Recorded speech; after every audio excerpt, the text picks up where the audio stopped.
Well, hello one and all, and finally this is Stellaris, Heinlein or Stellaris Leviathans, actually both of them. And I really have been waiting quite some time to play it. Right when Stellaris released, I tried that game, I played it, I was extremely hyped. And pretty much I reset my game with each major update. And this is exactly what I am doing again. I'm restarting my game with this new update, which is supposed to change the game quite a bit. So, new game now. As you can see, I don't have any customized races because I kinda deleted all of them. And actually, when you switch from 1.2 to 1.3 update, your saved games are no longer valid apparently. Well, I don't mind. Let's just get us a new race. So, appearance. They put humanoids. What is it, like Klingon and some space vampire, and I don't know what this is. But this I kinda like because this looks like that Lava Laguna's opera singer from Fifth Element. So that's cute.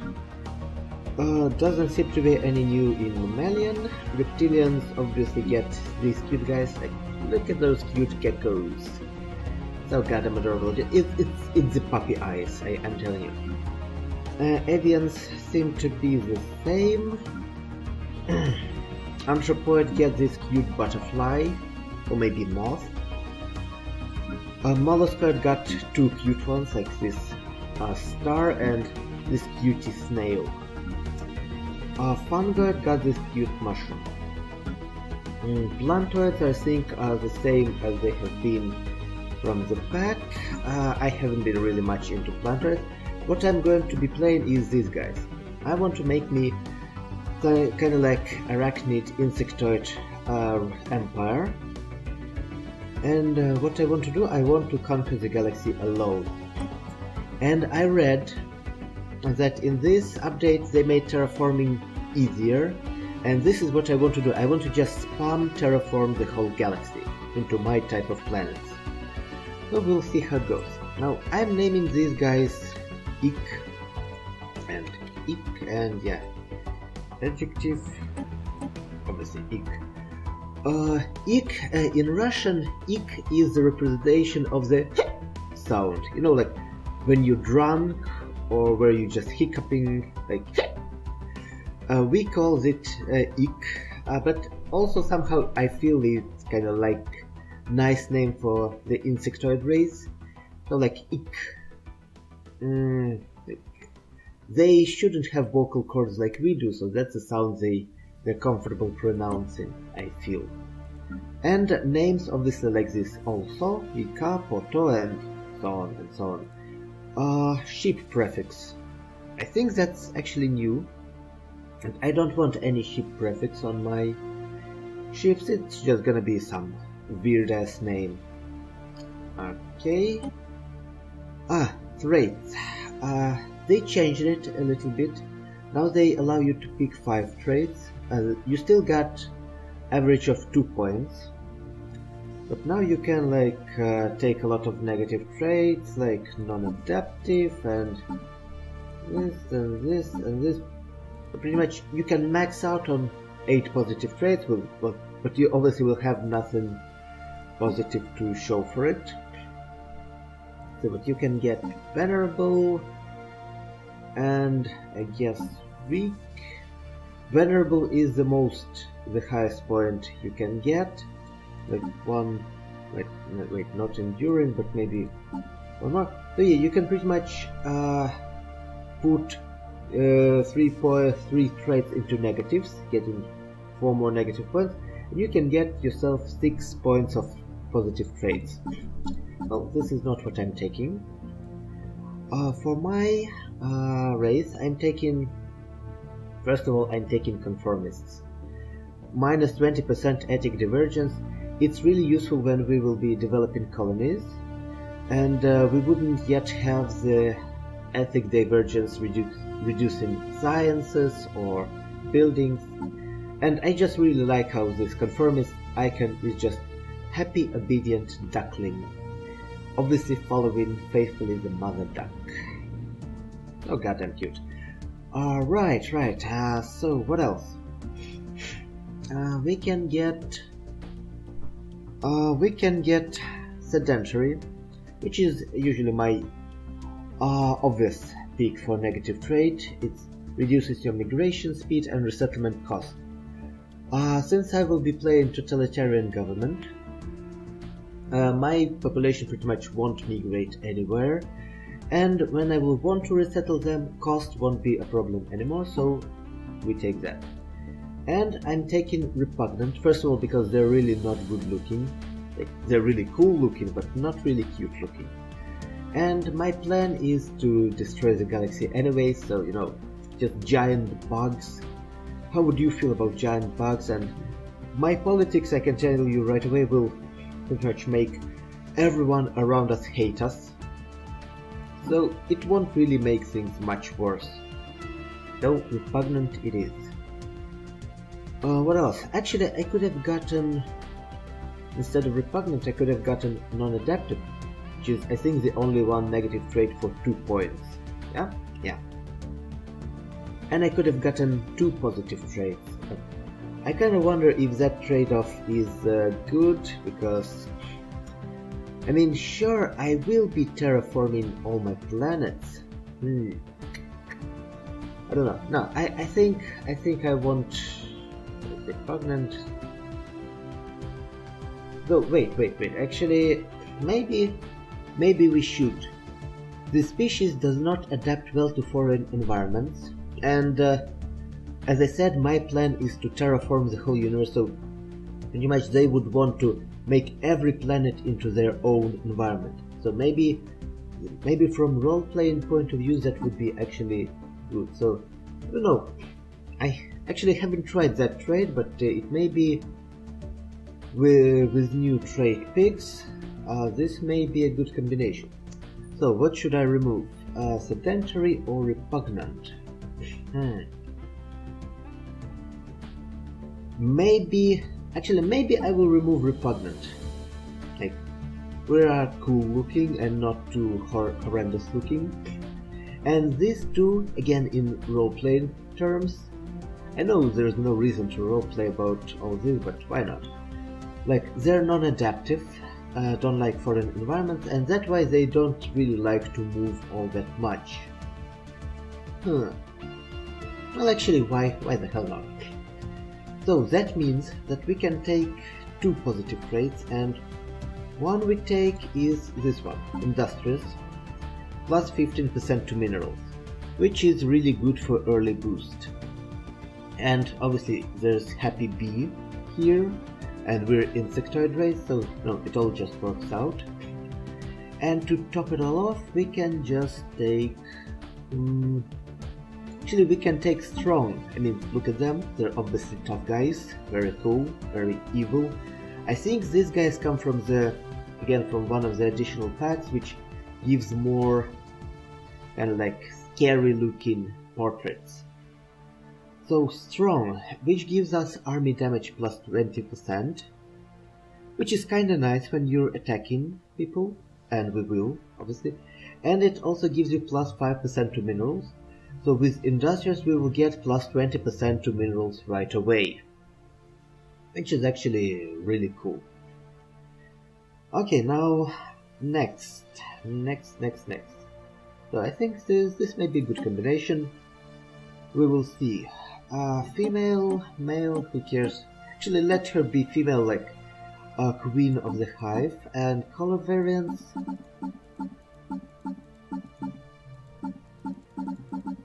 I would have gone for more purplish for them, but let's go with green style, and it will change anyways after rules will switch.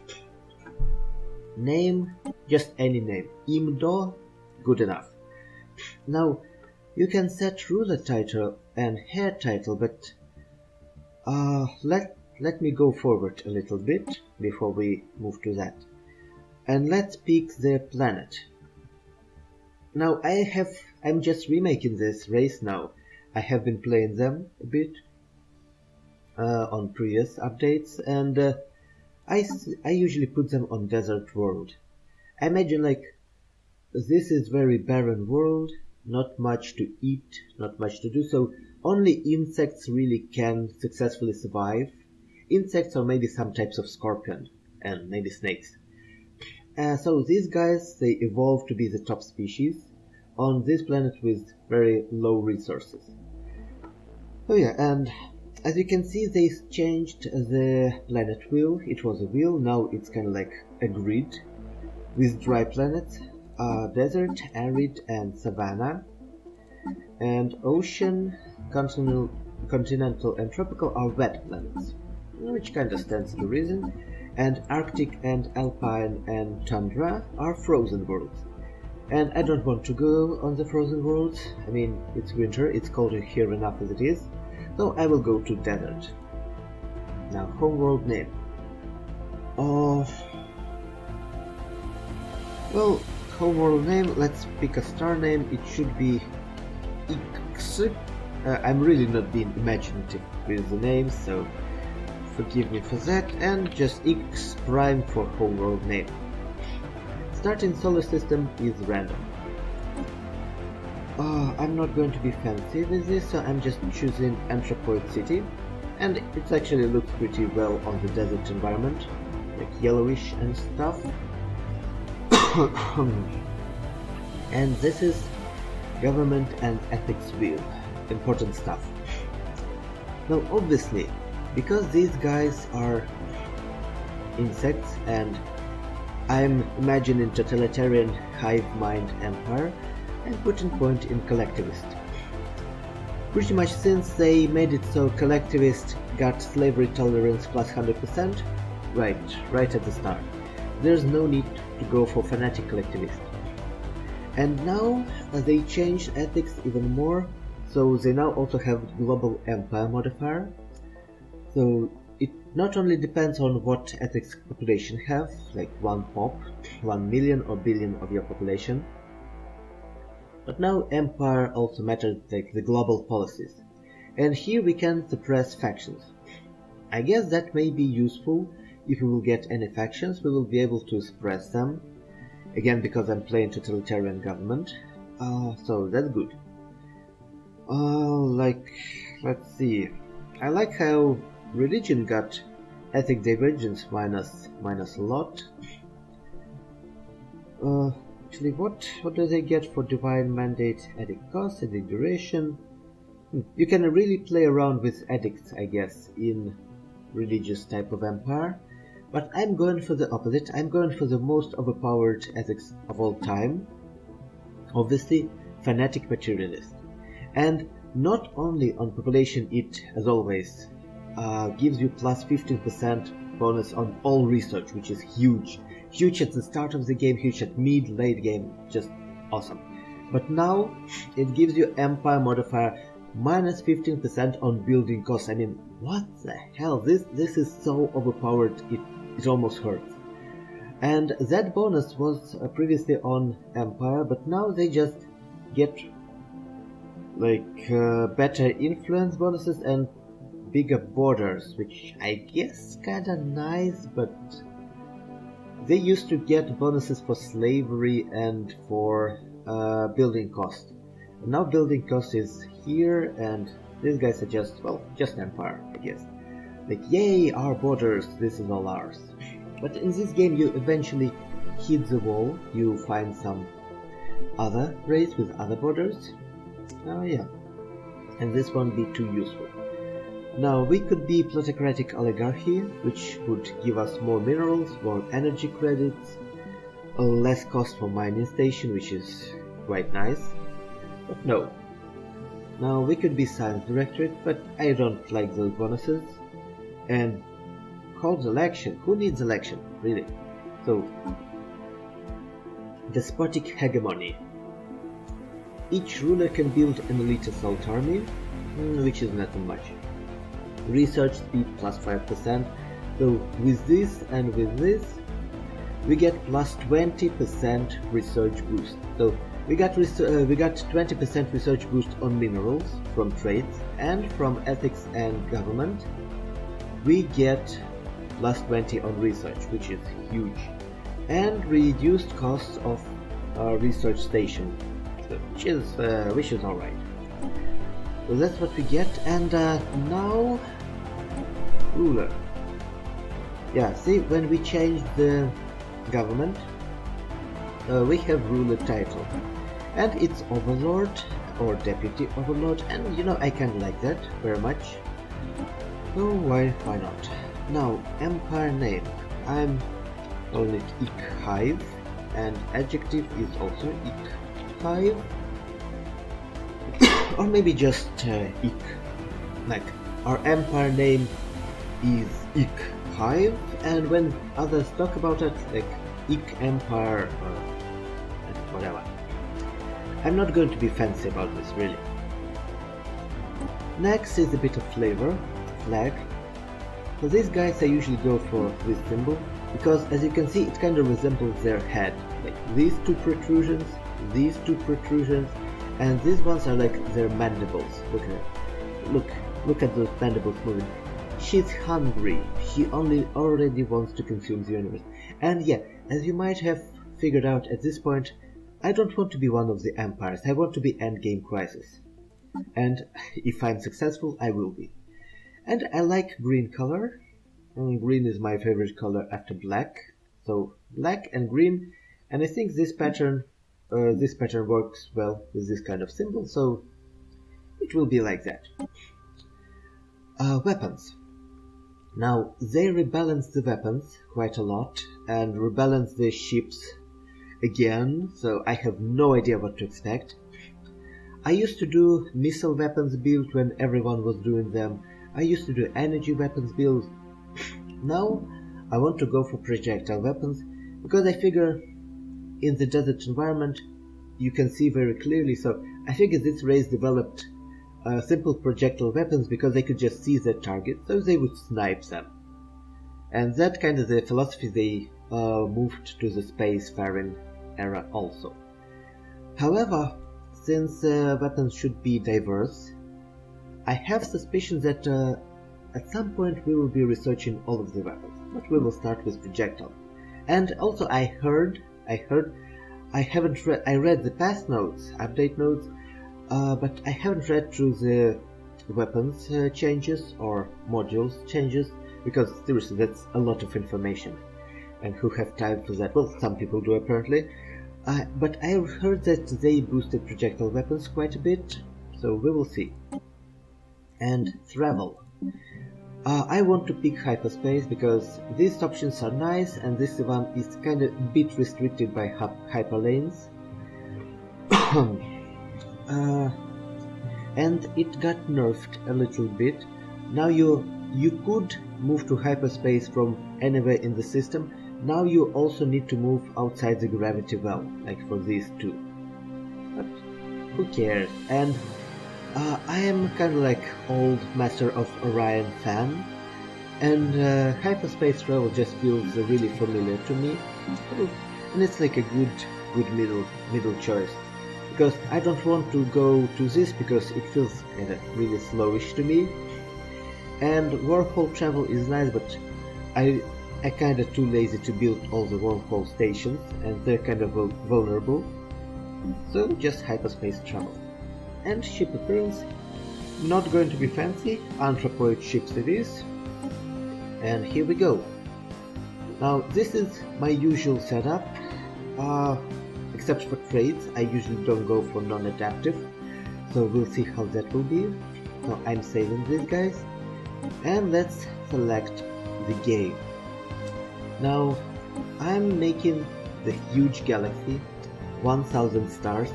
So at this point you know that you can sit back, relax, and you know we're never finishing this. Well, maybe when my empire gets crushed, which will probably come much sooner than total victory. Galaxy shape elliptical, which is usually what I go for, because I like the spread of the stars. Maximum number of empires for the huge galaxy, 39, 40 with my empire. 6 advanced AI starts, maximum fallen empires 4, which I think makes it possible for all types of fallen empires to spawn. Now they now have habitable worlds, and you can put it to 500%, but let's leave it at 100. I think 100 now is a bit less habitable worlds than previously they had in the galaxy on average. I think like they rebalanced it so there are less habitable worlds generally in the galaxy on 100% settings. But again, I am going to be terraforming everything, so eventually I will have a lot of worlds. Well, supposedly. AI aggressiveness I will keep as normal, but difficulty, now I don't know what really this update will bring in terms of strategy and gameplay. So on normal, I used to beat the game pretty easily. Well, easily enough, let's say. So if this was still previous updates, I would have tried to go for insane, but since it's new update, I will try to go for hard. And I will hope they will give us time to develop normally.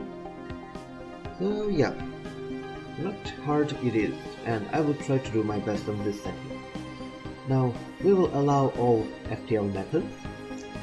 Now this setting I don't really understand.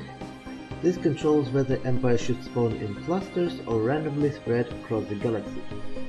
Clustered starts, well, on or off. I will keep this on and we'll see what it will be. Advanced neighbors. This controls if advanced starts can spawn near you. I will keep this as on because that was available. This could have been possible in previous games. And also there's interesting note here, having this on may result in less than the specified numbers of advanced starts being generated. So like, we could have 6, but maybe we will have less. And endgame crises, obviously we're keeping this on because what's the fun in that, in turning it off. Iron Man mode, I'm not going to restart my game, but I'm not going to turn this on because who cares. So this is what we pick, and let's start. I always love how fast Galaxy generates in this game. It's really cool. Now we get our starting message, which if you are Stellaris fan, you pretty much know this forward and backwards. So let's just begin and see what we get. First of all, where we are. Right, we're in this corner of the galaxy. Wait, what the hell? I think something is lagging for me here. Yeah, no, that's what's going on. Okay, better. So what we get? First of all, you can already see how we are restricted by hyperlens. These stars are very nearby, but we have to go all around these stars to get to them.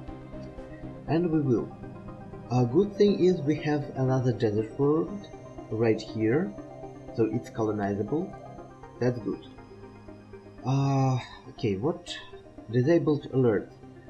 I used to play this game a lot, so I disabled this one because when you hit the resource cap, it just bothers you.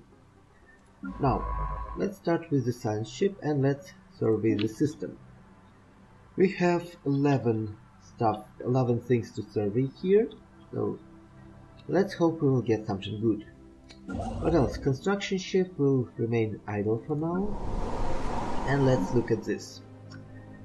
Now, strong, industrious, this is nice. Now what I want to do immediately, look at this. Wait, oh, this is nice.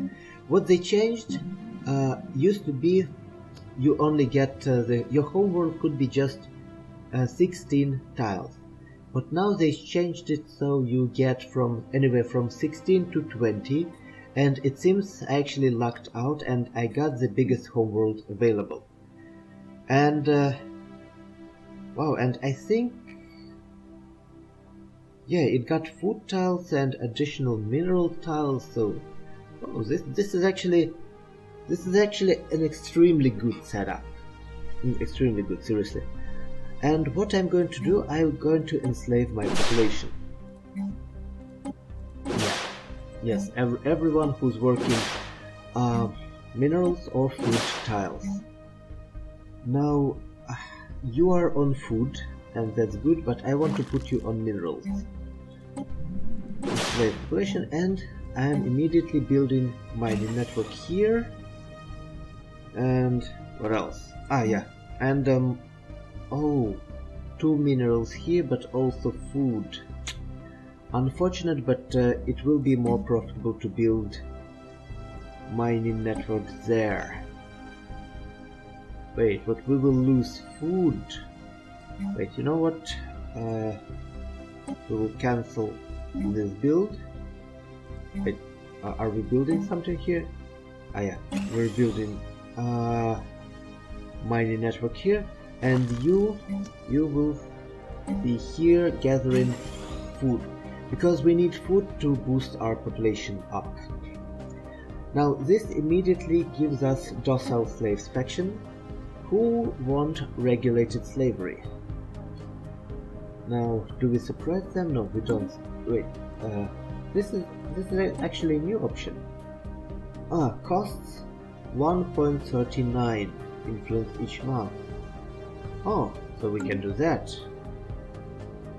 Nice. And look at our overlord. Oh, we actually got really good overlord. Deep connections, +2 influence, and this is very good to get at the start. And energy credits +10%, so right now we are covered all around the board. We got bonuses to minerals, we got bonuses to research, and overlord gives us bonuses to money. I have absolutely no complaints about this. Now, they changed the design a little bit. Now there are all sorts of tabs, and species and strategic resources, which they reworked in this update, so I'm eager to see what strategic resources there are. Oh, policies, here we are. Slavery. We put slavery as regulated. Slaves aren't working that good, but they aren't rebelling, and you see, docile slaves, no current demands. So they should just work happily forever. And in role-playing terms, I imagine like, they're not slaves, they're just a worker caste of my insectoid species. Like these ones are like governors and intellectual caste, and these ones are like heavy laborers. And this one is obviously a queen. No heir yet. What else? Let's check our other policies. Purge allowed, war philosophy unrestricted wars, limited orbital bombardment, no migration, resettlement allowed, no voting, primary species, and peaceful first contact protocol, because why not? Oh, and since we got this +4 influence, we can actually... Oh, I wonder... You know, with this setup I can actually set all researchers as on. Oh, wait. Information quarantine or encourage free thought. Well, I'm actually not going to be playing around with these two, but I will turn on society research, because we want to get to our colony ship right away. Right, so let's get to research. As you can see, now we have small negative modifiers to physics and engineering. So what can we get in physics? Well, in physics we can get ship models or physics lab, and let's go for physics lab because just more research. And 75 months, that's quite a lot. Here in society we go for colony ship, and that's what you just do immediately. There really, they give you starting options, but believe me, there are no options, because you don't pick this at first, you may not get it as the possibility for second pick, and then you're stuck on a single planet.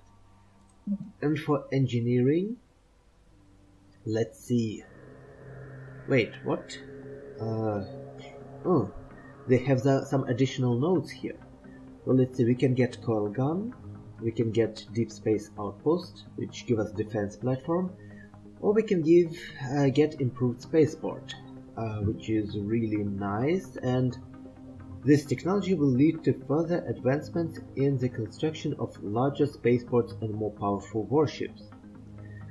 Well, it's a nice node, but I want to go for the cheapest research for now, so that's what I will do. Yeah, and this scientist has a bonus to this, so it's going to plus 7%. Okay. What's left? Yeah, what's left is to get my fleet. Oh, and actually my fleet is also my relay point, so if I build... Actually, let's build a corvette. Just for the fun of it, because we had leftover money. No. Let's actually save the money, because we will probably need to build some mining stations soon. So, this is my Kirn fleet, and I will just send them to explore everything around me. And you see how hyperlane go, so I will just send them on a really wide circle. This, to pretty much explore everything around me.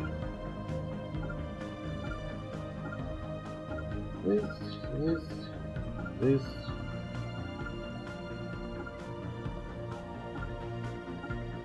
And if they will actually survive this trip, we will also go here, and here, and here, and like this, and then we will return home to our space station. Yeah. Great plan. So that's actually how we start the game. And that's actually it for the first video. In the next one I will start exploring, probably meet some neighbors, start exploring my own home system, and yeah, we'll start the grand development that will ultimately lead to the demise of the galaxy and our rise to power. Yay! Hooray us! But yeah, thank you for watching. As you can see, I'm really excited, so I will be continuing this very soon. Yeah, that's it for the first video, and I will hopefully see you in the next one.